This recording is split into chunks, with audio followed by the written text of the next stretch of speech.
in this edition of the Mike On Podcast. In recent times, conversations on the removal of fuel subsidy and palliatives have perhaps been the most dominating topics in Nigeria's economic and political space. The government has maintained that they will roll out some palliative measures. For a country where it is on record to have about 63% of its citizens living below $2 per day, that is, less than the global poverty baseline, the proposed palliatives will be needed by the poor. The poor will see it as an urgent 2K. In 2022, the World Bank praised Nigeria for being among few countries in the world to have a social register. But in a twist of event, the National Executive Council this week discredited the register. The NEC tagged it as lacking credibility. Here are the crucial questions. How effective and credible will the method of disbursement be since the register has been discredited? How long will the poor wait to get these palliatives? Join Seun Okimbaloye as he hosts fantastic guests for this important conversation on the Mike On Podcast today. The 60% of Us series.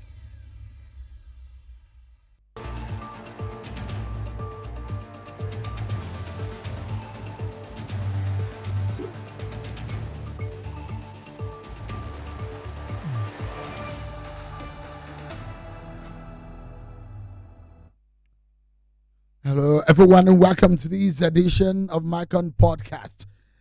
Well, if you are being in the position of asking for an urgent 2K, you perhaps will understand the conversation for today. Things have become so difficult in our country because of the increased price of petrol, which has affected the prices of other commodities in the market. The federal government says it is working on efforts to cushion the effect of the removal of subsidy, part of which is going to be handing out cash or money as much as 8,000 naira to the poorest households in the country. They told us that it's going to be about 12 million households. The question is, how did you select these people? How do we know those who need the 8,000? What is 8,000 naira in the economy of today? So many questions begging for answer. But the federal government, President Tinubu, during the week, had come up to say, we're going to review the 8,000 naira palliative to be sent out to Nigerians based on the agitation and the discussion and the controversy that has caused. But at the National Economic Council meeting, it does appear that they will still go back to giving out these monies. Is it going to be 8,000 or less or more? People are saying that money cannot do anything. Can they do more? Do they have more to give? And who are these people? How did they capture them? This social register that is supposed to be used, some of the state governors have criticized it. They said it is not enough, or it is not the propriety of that register is not guaranteed. That they, in their state, at the local level, know those who need this money. And as such, there might be some kind of new register. Who are those that will put up this register? How can the money get to the hands of the people? And that's why we're having this conversation. So let's get on to it. Tonight, I have joining me Mr. Hamzat Lawa, who is the founder of Follow the Money, an initiative of the civil society community to track monies within the public space. And also he's the founder of Connected Development. Thank you so much, Hamzat Lawa, for joining us. Thank you for having me, Sean. And I have Joe Abuku, who is the communications head at the National Social Safety Net Coordinating Office. Joe, thank you so much for coming today. Thank you, Sean, for having me. Yeah. What we are going to be doing tonight, no holds barred, we'll say the way it is. We're going to deal with the issue and make sure that the Nigerian people get the fact of the matter. After all, if World Bank is giving 800 million US dollar, we are the one that is going to pay this money back.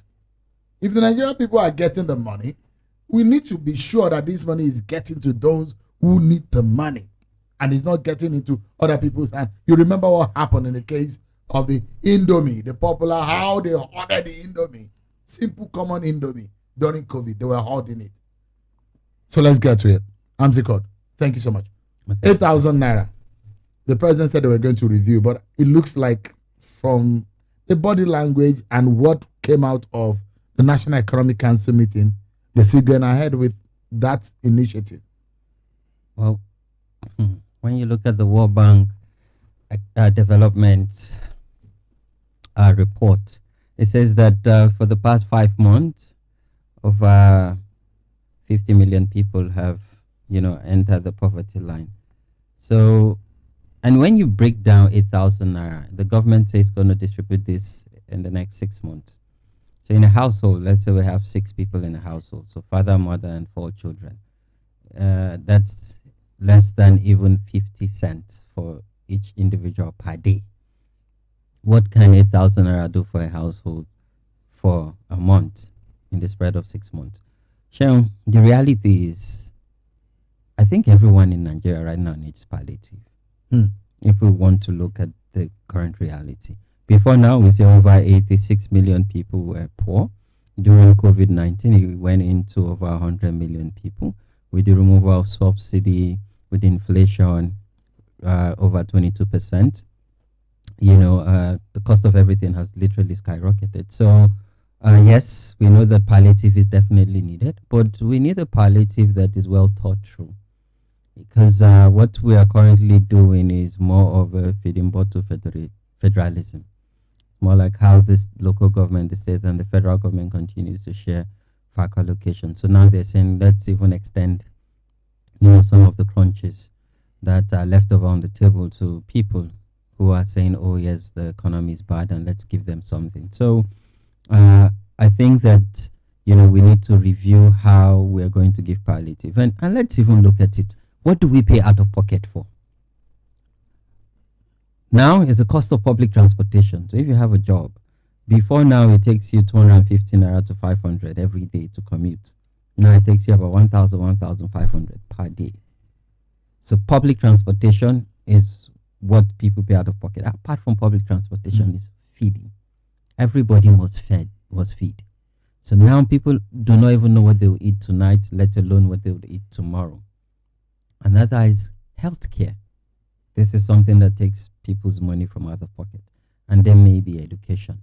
That's school fees. And now unity schools have increased, the fee for education. So I think if we want to think through this palliative, why can't we have government invest all of this money in all of this sector I've mentioned so that people would not have to worry about healthcare, education, public transportation? We have grain reserve. Who are we reserving this grain for when people are dying of hunger? Again, I think there needs to be deep thinking around how do we target people that need this palliative, particularly in poor grassroots community or what we call low-income households. It's interesting, and that when the increment came on the price of fuel, it was about 159%. And immediately I knew that if that happens, the prices of almost every commodity will be at almost at the same percentage. So if you, for example, are buying a bottle of water at about 100 naira, for example, multiply it by 159%. But now, in the last 1 week or so, the price have gone from over 500 naira to 610. The people who are crying about hardship and increase in this and that will have to, in fact, pay more because it's gone way higher. But Hamza, do you have confidence if at all government decides, well, let's not deceive ourselves. What bank has said that they will give the 800 million US dollars, and they have set the criteria, and that is their practice. They will give you something and they will tell you how to use it. In fact, the money will not even get into your hand as a government. You must show the kind of system or the manner in which you will disburse such money, even if it's for project, and they will monitor it. So they said you must give this money as social safety net. So we don't have a choice, do we? You understand how this works. And that the fact that this money is going to be shared, do you have confidence in the manner in which monies are always being shared in this country?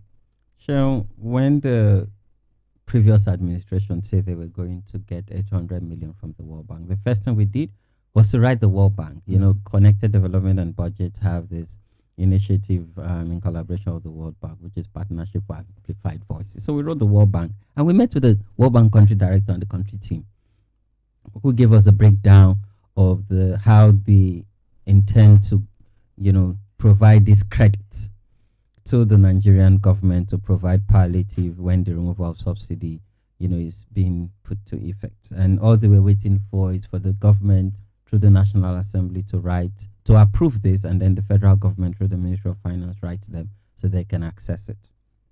But that money is there. So do I have confidence in it?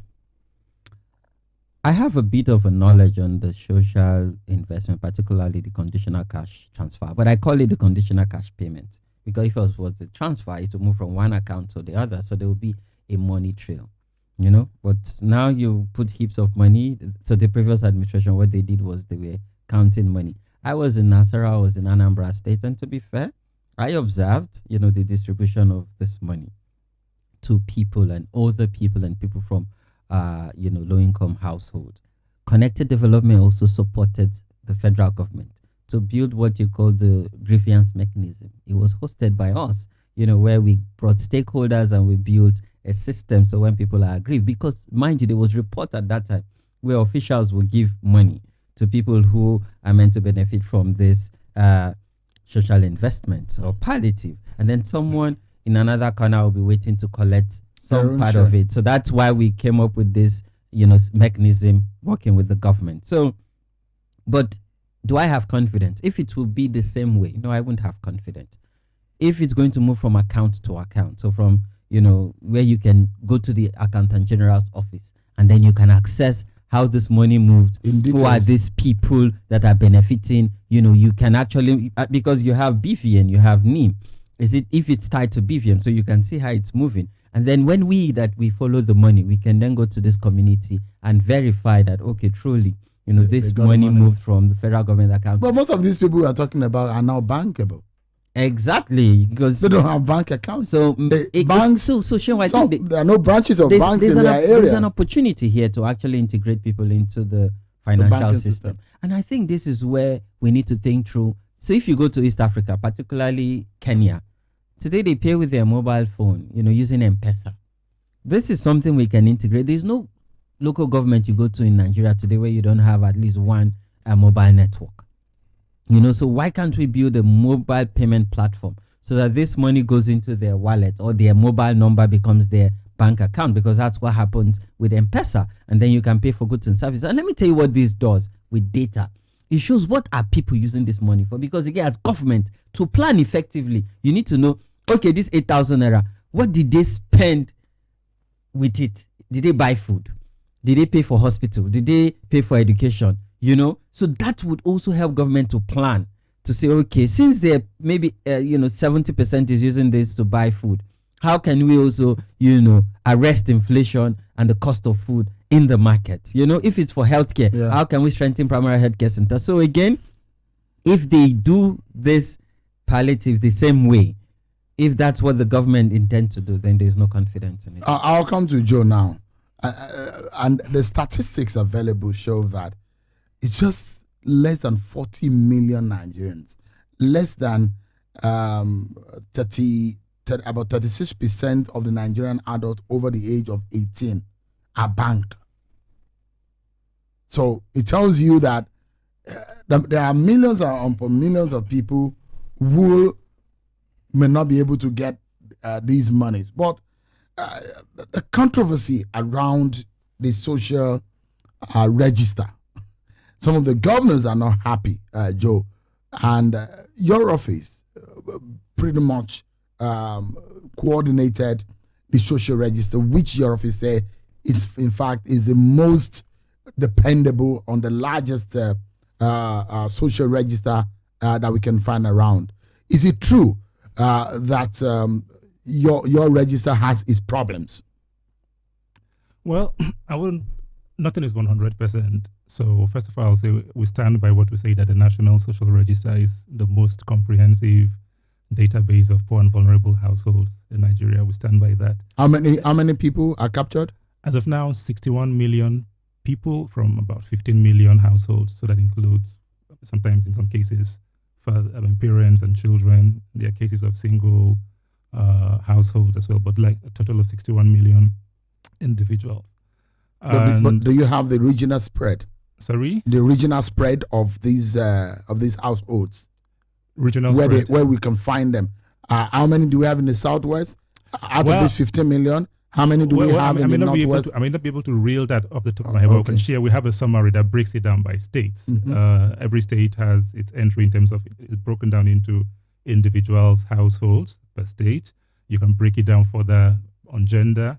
You can break it down by even people with, can zoom in, get people with disabilities who are in the register. Mm-hmm. So don't take our word for it when it comes to the National Social Register. We have very reputable establishments that have interacted with it and used it to deploy interventions. You have UN agencies like UN Women. They've used it for programs across about 9 states. The UNDP, they've used it.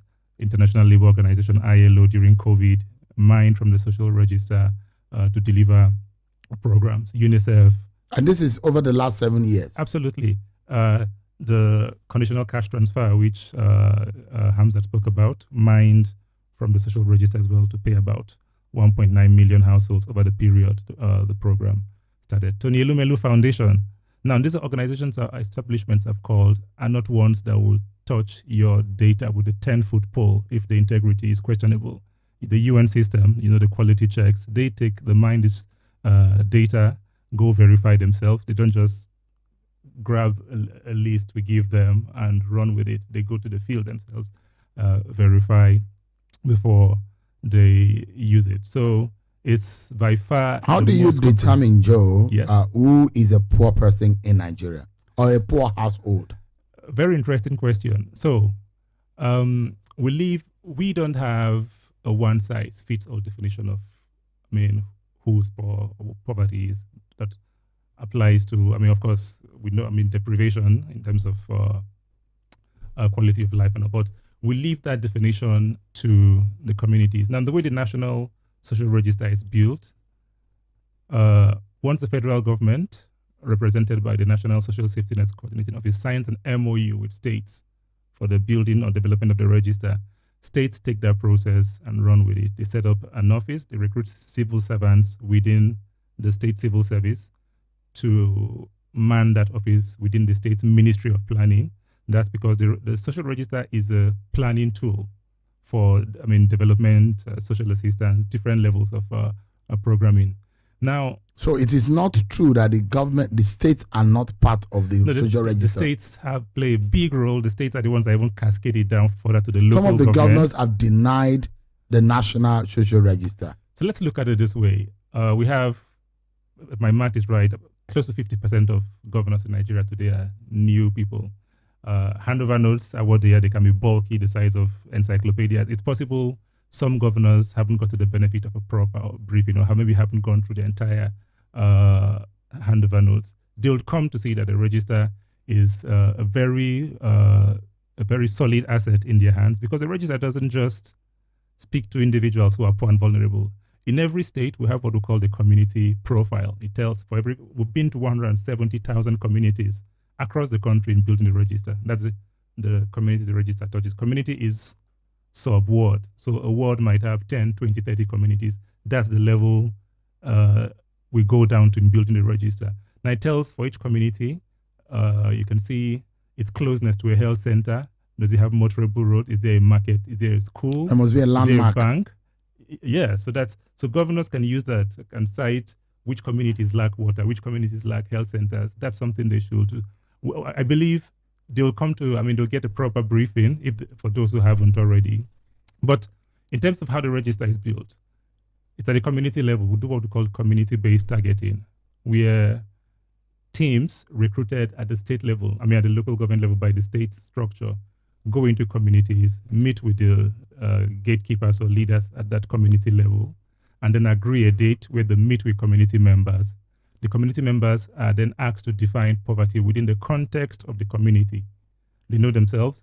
That definition, once they agree a definition, they are broken into groups of men on the one hand, women, youth, and in some cases, persons with disabilities. Each group is then asked to list the households within their community they consider to be poor and vulnerable.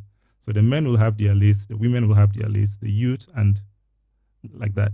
Eventually, they will come together in plenary. It's quite a democratic process. They come together to agree on a list. Some might say, no, Sheon is not poor. Sheon has a relative. He might live in this hut, but he has a relative in abroad who sends him money, or he has stuff like that. Eventually, some names might be knocked off, but at the end of the day, all three lists are harmonized, and a harmonized list is agreed. Now, that list is made in 3 copies. The community nominates representatives who keeps a copy of the list. Another list stays with the local government. Note that there's a local government official, development officer, who's part of that process. And then the 3rd list goes to the state office, the state operations coordinating unit, who then deploys enumerators. So it's like a quadruplet. Yes, copies of triplicate. Triplicate. Yeah. Now, so the idea is to ensure nobody sneaks a name or nobody takes out a name that has been agreed by that community. It's to avoid to prevent the hijack. So is the register digital? Sorry, the register. National Social Register, is it digital? Well, it's digital. Is it possible that any Nigerian, wherever you may be, can access, can look, for example, I come from a community from my state. Mm-hmm. Is it possible that I go onto your database and be able to find those who are in my community that are in need of help? Yes, that's possible. Let's assume there's a Sheon or Kim Foundation and you want to do something for poor farmers in your community. You want to give them fertilizer subsidies, or you want to sponsor out of school children to school. The register is such that you can zoom in. You can. Do I have to come to your office? Yes, you have to go. No, you can go to the state office. Okay. But is there a way that I can go? Is there any website that I can visit and be able to access it? So, due to data protection laws, we are not able to publish 61. First of all, how do you even want to publish? It reminds me of the U.S. health insurance, in where people were mandated to publish names of. That'll be a huge pile of information you need to comb through. It's like looking for a needle in a haystack. But that's not the reason. It's more of data protection. You can't just put people's name. But if you apply to verify or to mine for a program, we have systems in place to give you access to what you want. People have done that. We have reporters who have come to our office we gave them, the sample size they requested. They went without invoking the information bill? No, you don't have to. You don't have to. A simple email to our office or to the state's operations coordinating unit will give you that access. We don't hide it. For the sake of an organization like Follow the Money and Code, whom I want to double check on the process, how do they go about? Do they have to? We've written them. They didn't give us access to the register. Well, I'm not sure, because it seemed like what he's saying is, I'm surprised, because I remember at that time when this register was ready, and we as civil society, I remember particularly me and Sheon Onigbinde, we said, can we have access to this register, even including Serap? You say, okay, this is a register of the poor of the poor. We all work at the grassroots. Connected Development have 35,000 people, young people working across the 36 states and the FCT. In every local government, we ask them for access to this register to verify, And I remember we also attended a few consultative meetings when Mrs. Uwais was leading on the social investment from the Vice President's office. But after she left, and it was moved to the Minister of Humanitarian Affairs, honestly, it became shredded in secrecy.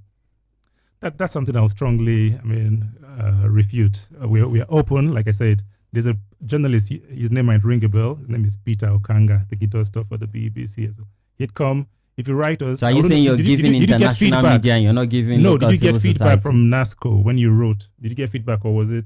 What was the feedback you got? No feedback at all. Well, I mean, No response. I may not be able to speak to that, but if you write us, or if you go to the state level, go to any How state. long does it take to be able to get a response? Once you... Is there a boat that responds to you immediately? No, it's not a boat. I mean, we have real humans. I mean, because it's a boat doesn't mean that it is bad.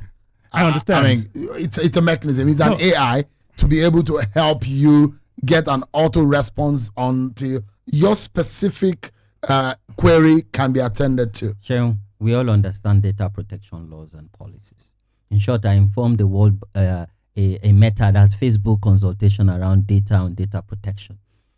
Then I remember what we're saying as civil society. Let's even have a closed door meeting. Bring up this register. Let us query this register. See, there's nothing perfect except God.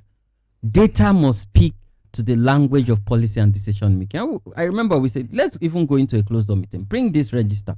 Let us scrutinize it. Let us audit this register so that we can build confidence to the Nigerian people that truly this data represent low-income households, or what our government used to call poor people. Well, I'm going to piggyback on a couple of... First of all, I want to know the mode. What was the mode of your request? Was it an email? I would advise you come back. We are open. We invite people, especially the civil society. We had written to even Serap once. We were to have a town hall during COVID about a register. Unfortunately, that fell through. But Connected Development and Follow the Money engages with, I mean, I'm sure you engage with UN establishments, but the World Bank wouldn't put their money on the register if they can't bank on it. The NHIS mines the register to provide people, many state governments mine it to provide health insurance for vulnerable populations. What is your usual, state. what is your standard, what is your operating procedure of getting data from the National Register? Well, we have a data mining protocol. Once an establishment or an entity or even an individual indicates interest in seeing the data either for verification purposes or for use to deploy it, we have a data mining protocol. Once they meet when I shoot a query right now from my email, for example, as an individual, what should I be expecting? If you shoot a query, yeah. Well, on the very next day of work, you'll get a response to that query. I don't know the mode in which he requested it. I mean, if you ask us to give you a spreadsheet that has 61 million names, wouldn't go about it that way. Like I said, define your sample size. Do you want to see the data for a state, a local government, a community? Do you want to see? We are happy to do that. We welcome people to do that because the register doesn't. I mean, it doesn't exist in the vacuum. It's the utilization, the interaction with it, the engagement with it that gives it value. If you have nothing to hide, why won't you give me the entire register? Why won't you give me access to the register? Again, Sheung, I work in the 36 states. I don't want to get that of space. I want the national register. You call it the national register. Give civil society access to the national register. Let us query if you have nothing to hide. If you say that this register is encompassing, if you say that you've worked with different development partners to build this register, and it has been endorsed by different entities. Mind you, Nigeria is a sovereign country. If the federal government bring any register today to the World Bank or the UN system, they would accept it because it is from the federal government. So you can't tell me, because the World Bank is giving you money, or because some other entity have used the register. That does not mean that the register, it doesn't have loopholes. So again, if you want us to have a robust debate and conversation, you need to give us access to the national register. So how do we even engage in Nigerian people? Is it you want possible, us to Joe, build right? trust? Is it possible, Joe, that everyone who is watching and listening now are able to go to a portal or a website that you have, or a domain where they can glean some knowledge or information about the National Social Register? And the reason why we're having this conversation is so that nobody will be left out. The state government said they will take charge of the process. They want to be involved. They don't want it to be centralized. They want it to be controlled by the state government, and understandably so. Now, the question is, can people also on them or their own? Because what happened was that people were trying to find out the warehouses where they were storing these Indomies that they were hoarding during COVID. Is it possible also, if this register is going to be the fundamentals of what is going to be used, is there a place where Nigerians can go to right now and check for themselves? So it's not designed that way. Like I said, I mentioned data protection laws. We can give you a summary. We can give you a breakdown. We can give you, if you want to interact specifically with households on the register, individuals, you want to go to a community in your state, in your local government, or anywhere you reside. Like I said, we have a data mining protocol that gives you access to that. But no, I mean, the register wasn't designed to be published with 61 million names or how many households on it for people. That can be put on the website. That will violate the nation's data protection laws, which I'm sure Hamza is very much aware of. But the register is not something we're hiding. It's open. We welcome people. We encourage people to come interact with it. But no, it's not published in a format where you go and see certain Joe Abuku from Benue State or Hamza Yusuf or Sheun Akin somewhere. It doesn't work like that. That's not how it works, because you'll be violating people's right to privacy, and data protection laws of our country bar us from splashing names out. Again, Hamza, if you want to, you can try a few states. You come from a Nigerian state. You can go to your state, for instance. Go to the State Ministry of Planning. You want to see the social register, because it's an aggregation of all 36 state registers that make the NSR. It's not a federal enumeration process that creates it. We pull all the registers sent in by states. You can go to your state and tell them, okay, for XYZ local government, or you want, and they will take you through that process. You see the contradiction here. Sharon, you remember during a plenary at the National Assembly, at the 9th National Assembly, lawmakers stood up and said they don't even understand this register they're talking about, that their constituents are complaining that they only listen to radio and television and hear about palliative being distributed, using a social register, but they are the kind of people that are supposed to benefit from it. So why are they not benefiting from it? So because you see, this is, let's be practical about it. I've been to various grassroots communities. I've interacted with people on the ground, who are from very low income households. So I can understand the plight of the governors who are saying, oh, they don't trust it.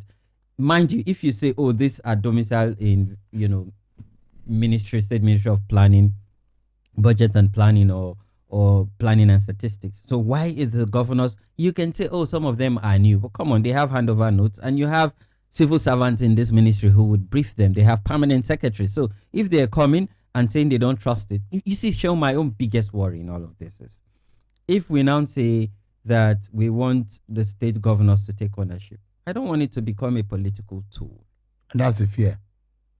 That I remember the kind of pressure that was on Mrs. Owais at that time. And she stood her ground and ensured that nobody interfered in collecting data and putting in place people that are supposed to be in the social register. My biggest fear is this should not become a patronage political tool at the subnational level. So again, I want to see how the national office would coordinate and give them a template to build a social register, and how do they checkmate it? How are we working with CBOs, community-based organization, faith-based organization in various communities? How are we working with national civil society organization to hold these governors accountable? There's a 500 billion and then there's the $800 million. Put this together, that's a lot of money. I mean, I'll think a better way to start. I don't know. I mean, if you see a name like, say, Tewa Fabian from Benue State, that might not ring a bell. I'll think a better way a smarter way to do it is take some small sample sizes, asking for the entire National Social Register, names, addresses. And the way the National Social Register is built, there's even it's geotagged. You can use it. You can really go to locations where these households are. So take a small sample, random state, maybe your state, maybe a state per geopolitical reason, take a local government, take a community or a ward. The states, we can give you that information. Again, write to us. It's surprising to hear that you wrote to, I don't know the mode of communication you used. Did you write an email officially to us? What is the email you used? Did you speak to someone? Okay, I think what is important, why that conversation came is, how can we track? How do we know? Because our concern now is that I'm looking at the situation that if people really need food, if, for example, I need an umbrella in the rain, and someone who is not planning to go out in the next 2 days is being given an umbrella that is not going to use me, that I need an umbrella, you're not giving me. It messes up the whole idea. And that's the reason why I'm asking, how can people be able to, you've done an amazing job in putting up this register, but you need people to be able to also see that for example, I know poor people from my own community, but how can I be able to track that truly they are captured? One, when they are disbursing, did they get it? Does it meet their yearnings? Does it serve their purpose? And these are the reasons why we're asking this question, Joe. Yeah, I mean, there are various ways to verify that. I mean, like you said, you know poor people in your community. Your community is within a local government, within a state. If you give us your community, if you reach out to us, you want to verify who and who is on the register in your community. If we've covered that community, because don't forget, the register as it stands now isn't final. It's not sealed, and I mean, there are more people. So let's find out now, Joe. What is, when you capture these people, in what mode did you create? What system did you create for disbursement?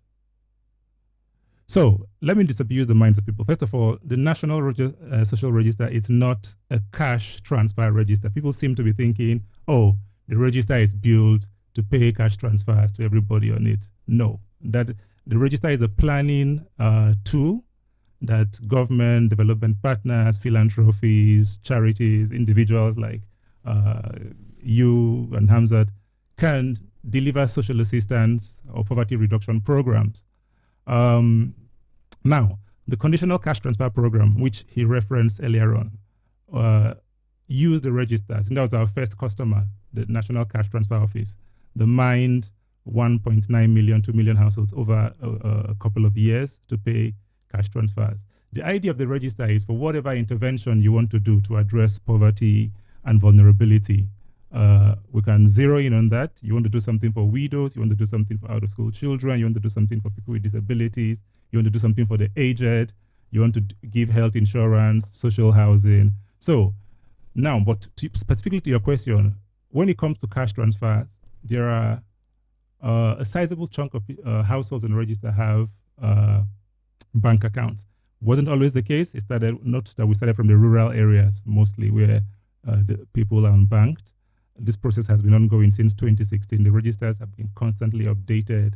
More people have been, opened accounts. We went into the banks that partnered with us at some point, opened account for people who were financially excluded. So as of today, if you count in terms of household, there are about over 4 million households on the National Social Register that have a bank accounts, and they have bank accounts. If you count in terms of individual, there are over 9 million people. 9 individuals means it could mean a father and mother in a household both have accounts. You count them separately as individuals. But if you count it by households, currently over 4 million. So when we recognize that, the cash transfer payment as practiced, where cash was handed to the unbanked, poses its problems. Like I said, it's not so easy to follow that trail. And those are the lessons we've learned. And that's why we've taken into account that bit in terms of the update of the register by making sure more and more people have different categories of account. We have 3 tiers of accounts. So if this $800 million is going to be disbursed, in what manner are they going to disburse it? So the design of the program is for every transfer to be disbursed digitally. Through their bank accounts? Through bank accounts. Now, like I said, we have 3 tiers of accounts. There's the tier 1 account, which is like the regular bank account that you and I and Hamza, for instance, have. It has with our biometrics, the way banks do it. There's a tier 2 for, rural folk, but not people who can't, who maybe take a means of identification, a limited means, maybe like a voter's card that's used. There's the banks open an account on the basis of that. Then there's a tier 3, which is more of financial services, not a bank account, but people who can be given, you can have mobile wallets created For them, they can be given cards which they can take to a POS. The way the POS penetration in Nigeria today is quite robust. There are many rural communities, villages you can go to on market days. The POS services are there. People can take their wallet there and cash out money. When Hamzat made his opening remarks, he sounded like he sat during the planning of the what do you call it, the scale up, because he took into account the fact that people Joe, don't the have reason why accounts. I asked that question is the available statistics show that 39% of Nigerians have bank accounts. More than 300 out of the 774 local governments in the country have no bank branches at all or cash centers. So the question is, how do these people in almost a half of the local governments in Nigeria who do not have access to any bank or cash center are able to get access? Well, that's where like I said, the financial services, the non-conventional, like the POS services, what do you call it, payment service providers sort of come in. We recognize there are people who, yes, don't have, there are communities where no banks exist. I'm from Benue, there are local governments as a whole, I know, that don't have banks. But you have those financial service providers here, the mobile POS, the POS. So that's why I said bank or no cash center. So the essence of this is that if someone gives you money and you don't have access to it, either by a cash center, those who are using POS, or you walk into a bank. And in Nigeria, about 300 local governments don't have access. They do not have contact with where they can access any financial assistance whatsoever. 300 of them, of local government out of the 774. Well, so banks are able to sometimes deploy to such local governments. All they need is, like I said, they get a card. Banks are able to deploy. They have what do you call it? A system where they target the unbanked. That's why I said we have 3 tiers of accounts. So those who fall into the tier 2 category. A bank, the presence of a bank might not be in a community, but the presence of people who are able to give cash once you have a bank card loaded, the penetration is way, way higher. So I don't think you'll go to any local government in Nigeria today where you won't find POS operators doing business there. So the fact that people have bank accounts in local governments where banks don't exist, but they can have access to cash once the banks give them a card where opens an account for them and gives them a card where money can be paid into.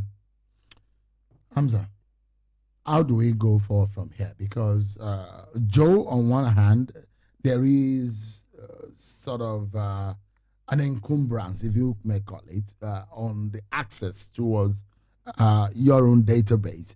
But you have told us, you've explained the process and the procedures of how your data bank how you came by your data bank. But the question is it foolproof? Can we also check and be able to recheck what is going on?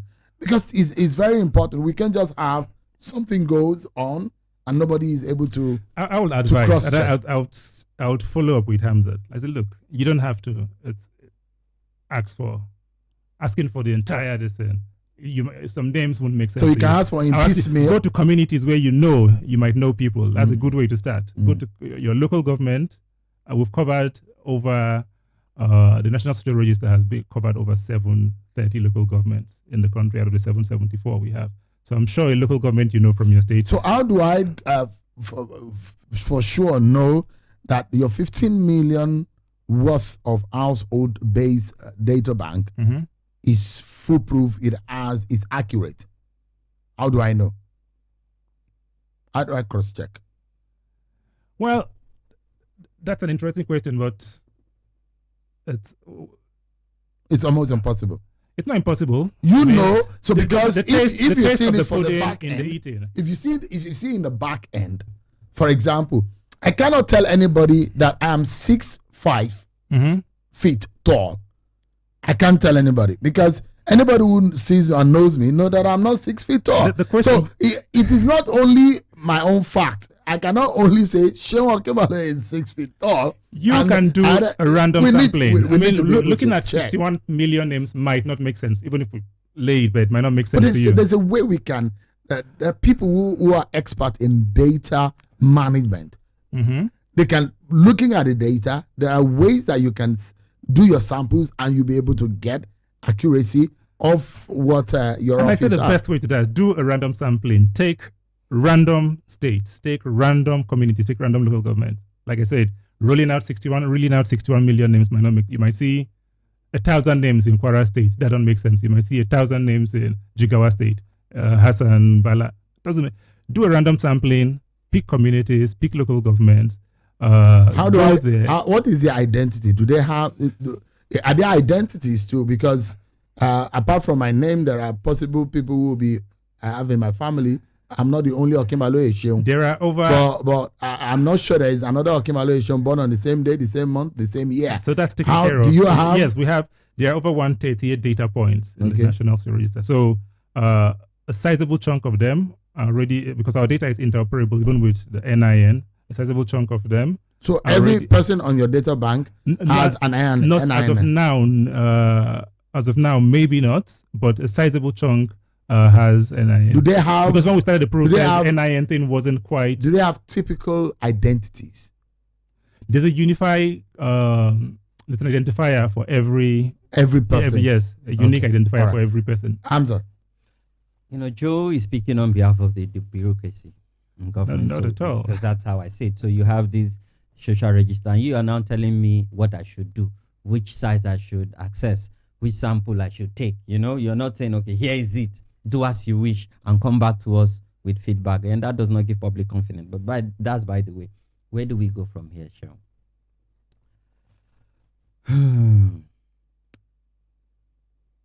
Data is the new oil, and data must continue to inform what we do next. But I think that what is our policy around microeconomy? How are we able to use these resources to create jobs? Sean, unemployment rate is currently about 30%. So now what's the role of the National Bureau of Statistics here? What is the role of the National Bureau of Statistics? Because they are the ones that government are saddled with the responsibility, the arm of government that is saddled to give us data to inform, planning, budgeting. So what's their role here? So where do we go from here? I think, the government needs to have a town hall meeting with the Nigerian people. Let them talk to people regionally and have a national conversation on how do we truly use this money. Do Nigerians really need the 8,000 naira, the cash? You see, Sean, I might not have money. But giving me a certain number of amount of money may not be the solution to my problem. I don't want to follow the social media people saying, what is 8,000 naira? See, I saw firsthand where a woman brought Ghana must go to collect 5,000 naira in Anambra State. So, Sean, the reality is people need this money. People might argue that it is small. What is 8,000? You can only speak for yourself. You can't speak for people in grassroots community who with 200 naira, they will survive 3 square million a day with cocoa and akara. So let's not say, So I'm looking at this in another perspective, and I might be wrong. This is just my own, and my thinking and my own perspective might be prejudiced by my worldview. And one of the things I'm looking at is that if, for example, there is what they call weekly food package for poor household families, do you know what I would do? If, for example, you're packaging rice, beans, gari, melon, blah, blah, blah, and you put some cash in it for them to weekly for a size of 3 to 5 members of family that it will feed them. Do you know what I would do immediately? Farmers create demand. To create a job right immediately. True. People, it will be almost difficult for people to hoard, because when you know that 20 people in this community will get, and they know the center where they get it from, they go collect and they get those food. And food items, where I come from, they said there's a popular saying that when food is taken out of poverty, that the remaining part of the poverty is minute. So you have a food package that you give to a couplet, you give it to them, They have all of this, and it's weekly, and you are doing it for for about 6 months. They know that what they need is maybe ingredient, and you've put some little cash into it, or the 8,000 naira into it. Farmers are getting, the contractors that will package the food, people are getting employment. You are plowing money directly into the economy. It's inflating the economy, or reflating the economy, no matter, whichever language, technical language you might use. I don't know if that makes sense to you. It does. Imagine if 500 billion go into our economy, into the agricultural value chain, into packaging industry, into, and this is what they do in America. They give you a coupon, and then you go to a center and you get, you know what happened in the US? About $2 trillion was shared by the American government during COVID. Yeah. About $1,000 plus was given to individuals, including children. About how much was it? It was given to adults and all what have you. People, you know what happened immediately?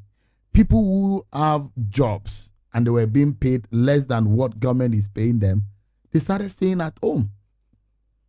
If government is giving you free money, why do you have to work? So it was difficult. You go to eateries in the US, in restaurants, and they will tell you that, look, they have to close early, or they don't have enough hands. You have to wait a longer time because they're looking everywhere you turn. There are job offers there. They're looking for this and looking for that. But it does look that we are in a dire situation and we are looking for solution, and there are possibilities that we'll do some knee-jerk approaches to getting some of this problem. But the question is, the poor of the poor, they don't need an extra day to get their problem solved. Their problem is immediate. Some of them go out to earn 300 naira, 500 naira. Guess what, Joe? Some of these guys, you see in traffic, hawking, the entire stock on their head is no more than 2,000 naira. The entire stock. And I'm not saying the profit of the stock. The entire stock is about 2,000 naira. And out of that stock is only the profit that they have access to. And that profit is what they will use in feeding their families. Some of them have 3 or 5 number. Out of 2,000, maybe they make a profit of 250 naira. And that's what they rely on. And it's not as if they will sell the old 2,000 naira stuff on their heads every day. That's how poor our people are in this country. Yeah, and absolutely. I think we can't take out, that's why it's called, it's planned to address shocks. Shocks come all of a sudden. There's that immediacy of responding to what people are having to deal with. Government can always plan what people need immediately, then have a medium-term plan, then have a longer-term plan. If you wait, okay, let's plug in this money into certain sectors so that it will boost the economy, there are people who may not be able to, sustain themselves. Some might perish. And that's why, that's the purpose cash transfers serve. They've worked well in many countries. You might have heard of a program in Brazil called Bolsa Familia. It's got a very strong cash transfer component that whoever comes into power in Brazil knows they need to sustain it. Like you said, in the USA, when COVID happened, there was the COVID cash transfer pumped into, luckily the US has a very robust database that pumped into individuals and households to let them deal with the immediacy of that situation. And I think that's what this project is about. Nigerians, especially the poor and vulnerable, are dealing with multi-layered shocks. There are shocks that have come as a result of the recent one being the end to petrol subsidies. There's inflation, which means people have, their income, for those who have income, have lost purchasing power. It's dropped badly. There was a cash crunch that even affected businesses at some point. And also, a good government will plan things on different levels, and I think that's what government is doing. For the immediate pay cash transfer, people can buy food, buy some household items that enables them sustain themselves, prevents them sinking further into poverty, while government plans for the medium and long term. What you and Hamza spoke about in terms of food packs, and I think that sounds, that's a different program though, but it sounds like what was it sounds like some close to the school feeding program we had that had a strategic objective of boosting school enrollments, getting farmers to sell their produce. This idea is to boost people's but for the cash transfer, yeah. it's for people to deal with their immediacy of Yeah. their needs. They need to buy food, they need to buy detergents and medicines and all. This helps them do that. And government doesn't put a pause on other sectors or other plans. They do other things while paying cash transfers to people to deal with their needs. Before I get to bring people on the Twitter Spaces, Amza, do you have anything to say before we get response? Because I like people who are watching and listening tonight to be able to tell us in specifics what are the grassroots feelings like, the feelers. What are they like?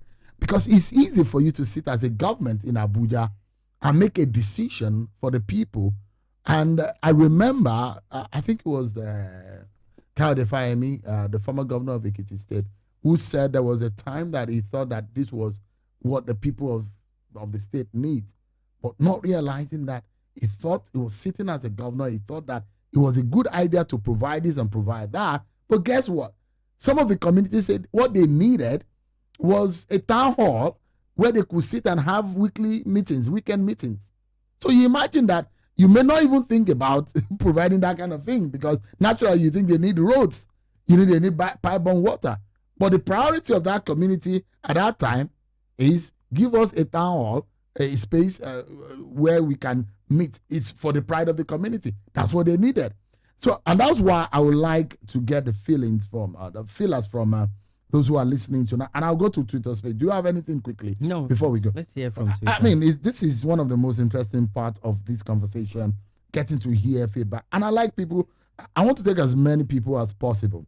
Your view on the National Social Register, and what do you think people really need?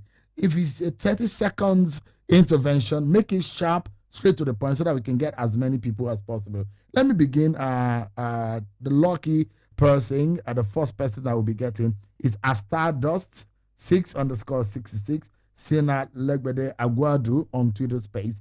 You have the mic, and your mic is on.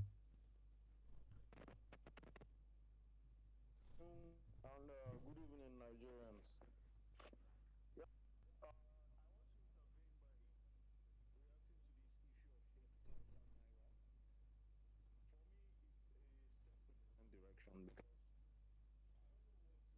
This government is basing its decisions on, but for us to address, I think this issue of removal of subsidy, we have not solved that question yet, because the argument is that subsidy must go, but the very reason why subsidy came into existence in the first place has not been addressed. The reason why it came into existence was because our local refineries were failing to meet with local production, and we started importing. And to reduce the price on the general consumer, we decided to start subsidizing. So for us to address that problem, we need to first of all address the issue of our local refineries. You not take away subsidy, and then we experience a 200 to 300% increase in the price of fuel, and then you tell us you compensate us with 8,000 naira. There's no way that is going to work in any country, in any place. You need to make things cheaper, because oil is a lifeblood of our economy. Everything we transport and is dependent on this particular commodity. And when you make it harder, you make it harder for other areas. Even if you increase the minimum wage, it will reduce, but it's not going to solve that problem, because in terms of money, we have both real and nominal value.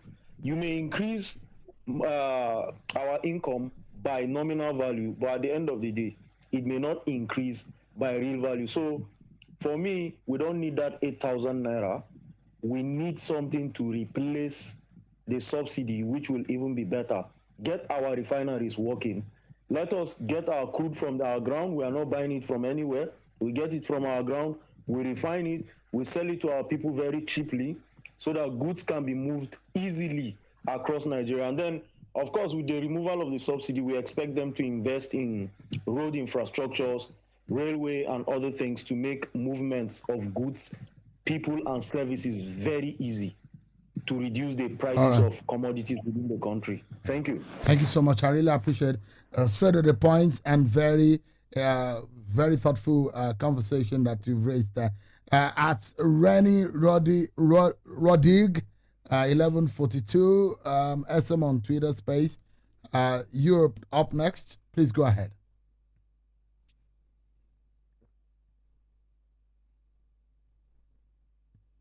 Hello, you're still muted. SM. Oh, okay, can you hear me Okay, now? we can hear you now. Please go ahead. All right. Good evening, everyone. What me I'm concerned about is that we should make sure that this social register should be checked very well. At least the other person on the line, you should please go. Should try and send a letter to them again and help us find out, because we Nigerians are really worried about that register. We just don't want this money to go to the wrong hands, because we are okay with the money going to this poor of the poorest. We understand that this 8,000 may not be for everybody who may, because not all of us need that 8,000.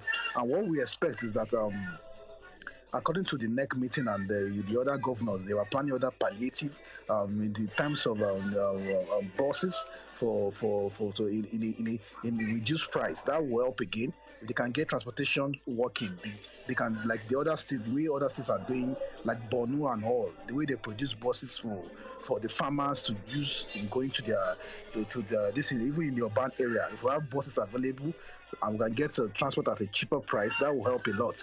So we won't have to feel the subsidy removal pain a lot while we wait for better solution to come from the federal government. Thank you. That's my own submission. Fantastic. Thank you so much, SM. Straight to the point and very thoughtful also. At Ibirogba 2000, you're up next. Please go ahead.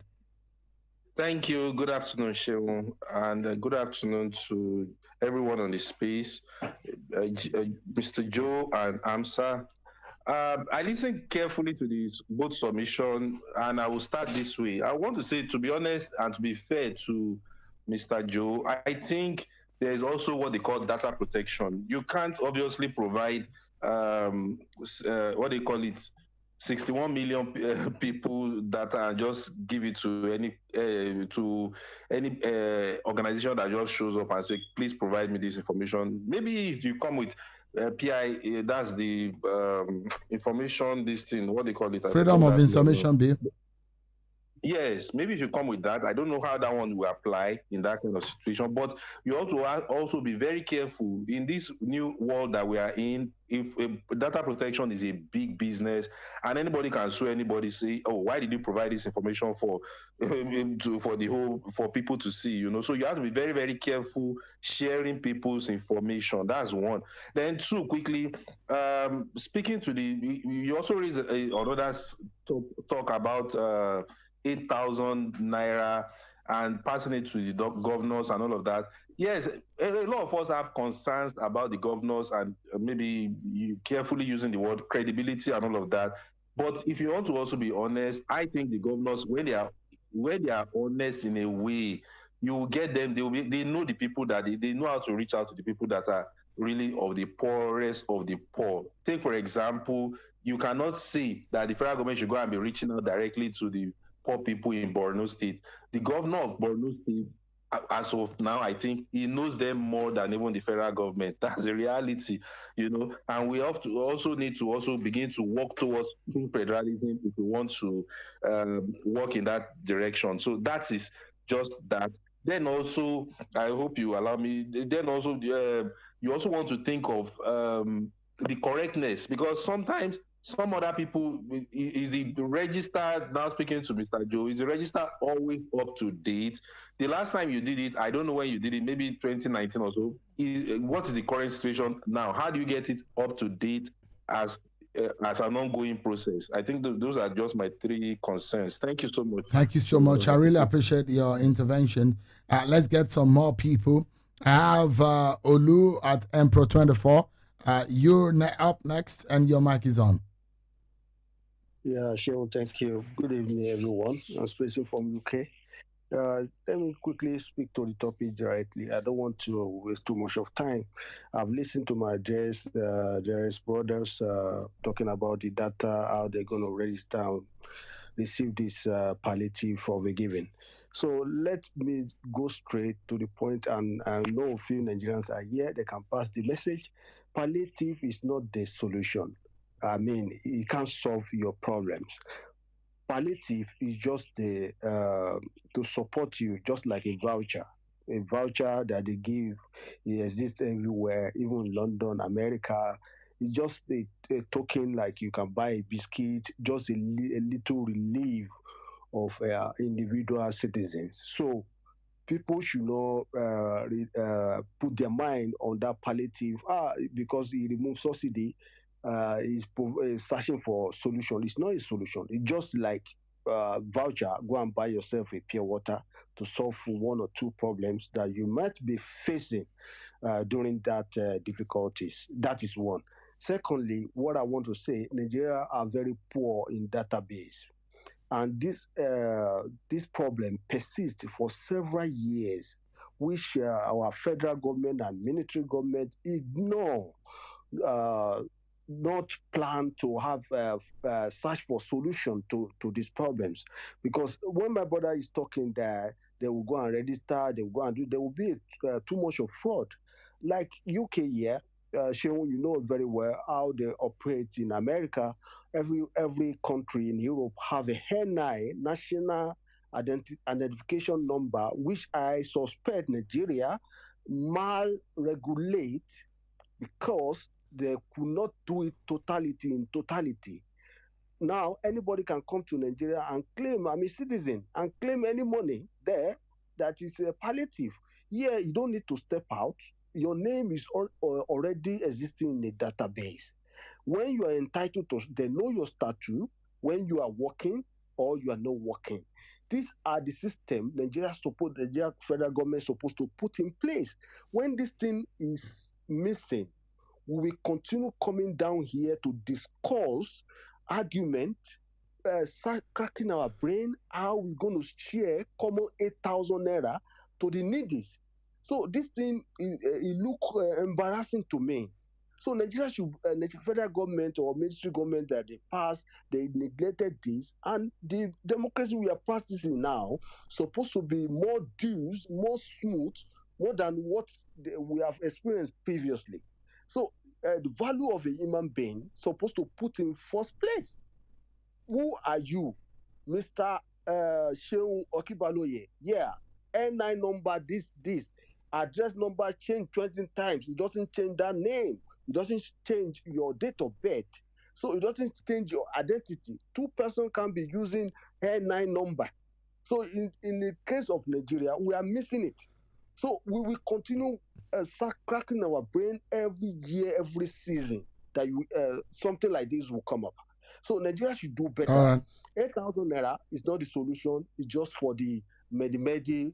Take 8,000, go and buy your pure water or anything you want to buy, and for the needies. All right. So database is missing. This is why we are facing difficulties of it. Thank you, Osho. Thank you so much. Appreciate it. Let's take Olasunkomi here at Olas Belly 1.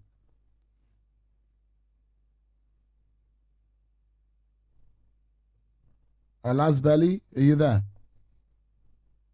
If not, if Valentine at Valendo 04 is ready, please, you have the floor now. Yes, good evening, Sharon. Thank you, everyone. Okay. And it's quite unfortunate that in our country we don't keep accurate data, and that is why all this is coming. We're having this issue, and I'm not sure we are ready to do it anytime soon. And this issue of 8,000 is very unfortunate. I don't know what the government intends to achieve with like giving out 8,000 to people for what? With the current situation in the country, the feedback I'm getting from Nigeria is I'm not sure 8,000 is the problem, is the solution to our immediate problem. And one of the things that we failed to address is the issue of local government. Nigerians, we have faced woefully to address our local government system, and that is the easiest way to get to the people. Not like somebody sitting in Abuja and like feeling like, okay, if I give them 8,000, I've been able to solve their immediate problem. It doesn't work that way. We need a system that really gets to the people, the grassroots. Like this is what the problem they are having. And if I thought government wants to like help people immediately, there are several ways that they can actually do this. For instance, public transportation. I'm not sure there's nowhere you want to go in that country now that is affordable again, right? So, for instance, somebody that is on the minimum wage of 30,000 naira, and you are moving from, say, beggar to Surulere on a daily basis. I don't know if by the time you try to do this, you will be able to sustain yourself. So it doesn't work that way. So there are a lot of programs that government can actually do if they really want to do something. Was it not yesterday or last week that the commissioner of um, police in Abuja was complaining that they couldn't fuel their vehicles to do like, and I'm wondering like if the police commissioner is complaining, so what does the government want to achieve with 8,000? So I'm not sure it's going to be the solution to the current or immediate challenges we are facing in the country. So they should look at other things like public transportation, like healthcare, and some other things that they can actually, like immediate thing that people can feel the effect. Thank you. Thank you so much. I really appreciate your intervention. Let's take one more person at Theophilus LP at Ione28 on Twitter Space. Please go ahead. You have the floor.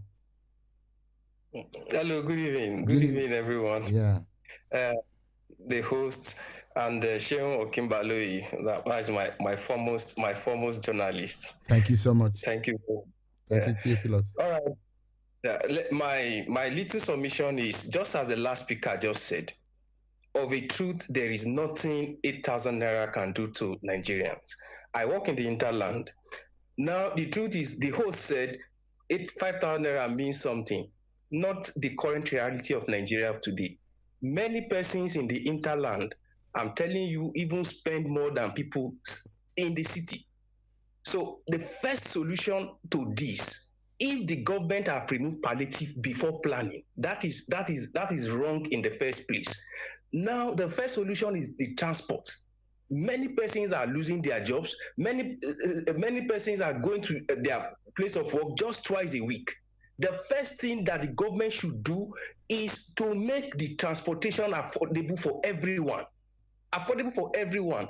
The two major things now consuming money from the pocket of Nigerians are transportation and feeding.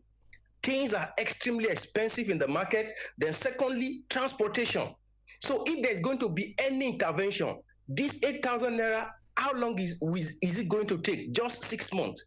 This is not going anywhere in the country. And the truth is, they are going to siphon this money and steal it back. That is just the truth. We saw how it happened during Buhari's regime. The 5,000 naira is unaccountable for. So the truth is, if the government will truly intervene, let it be holistic. Give public transport. That will create more jobs for the people. Thank you very much. Thank you so much. I appreciate all your intervention. I think it is clear that there is a need for intervention. It is clear that our people are suffering. It is clear that government needs to really up its game in ensuring that the right people get the needed help. Let's wrap up now, Joe. What are your closing thoughts about this register? Some of the governors are fighting your register. The integrity is being questioned. But then, in your closing remark, what would you have to say? I can assure you for free, the governors will come to embrace the register, those who genuinely have doubts against it. I mean, they will definitely come to embrace it, and it will become an asset. It's almost impossible for them to go out with the palliative without this register. They would. And something they said in that NEC meeting that we were excited about, they said they will subject the register to an integrity test. We are going to sleep. We're going to sleep. We're not losing sleep over that because we know the test would come out and speak to the integrity of the register. Someone had quickly asked about data update. We do data update statutorily every 2 years, but then again, if users of our data mine it and try to go and use it for programs, if they give us feedback, those updates are instant if there's something really questionable. And I wish to tell those listening that, look, this journey started in 2016. Prior to now, we didn't have this sort of database. I mentioned Brazil earlier. It took Brazil 15 years to get to the stage where Nigeria got within 5 years. So, yeah, there'll be small teething issues, but I mean, the quality is being stepped up by the day.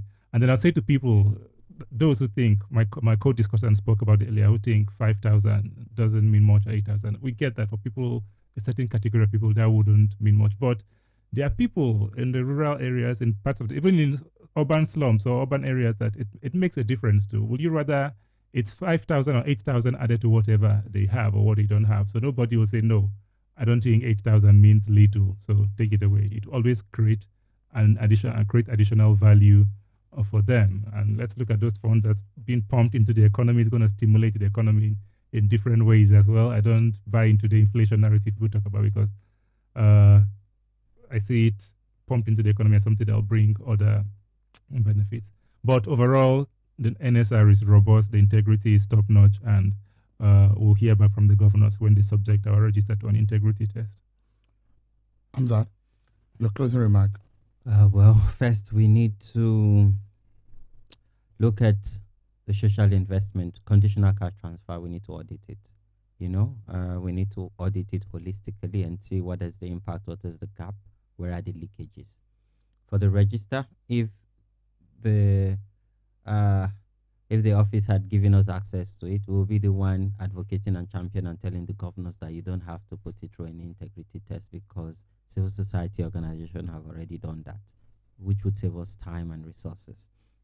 But I look forward to engaging your office and getting access to the register. If we can publish register of voters in their various polling units, why can't we have access to the register?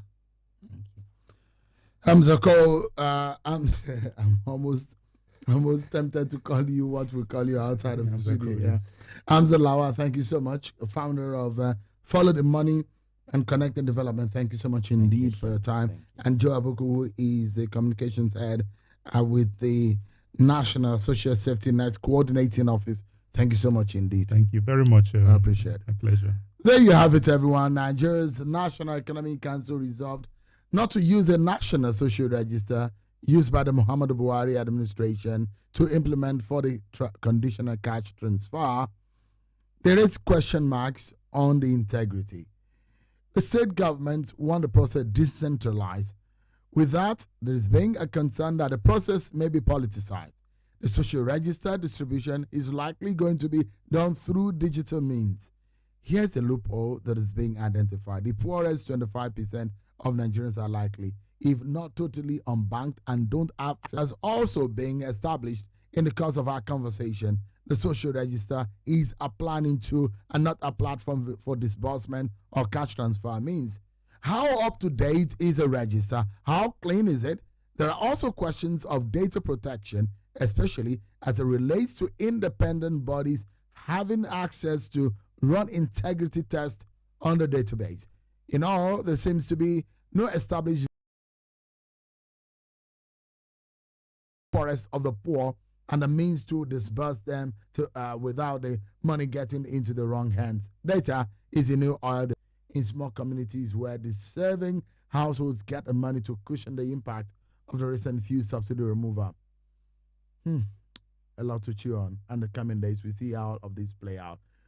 Well, let's keep on and let's keep hope alive. I know you're going through a lot as a Nigerian, wherever you may be, in the interior part of Nasarawa or in the very remote village of Mai in Kwara. Keep on, and we know that one day we will overcome. It will get better and always get better. Thank you so much, everyone, for watching tonight. I'm sure Kimberly. I'll see you next time. Bye-bye. Thank you for joining us on this edition of Mike On Podcast with Shayono Kimbaloi. Mike On Podcast for the independent.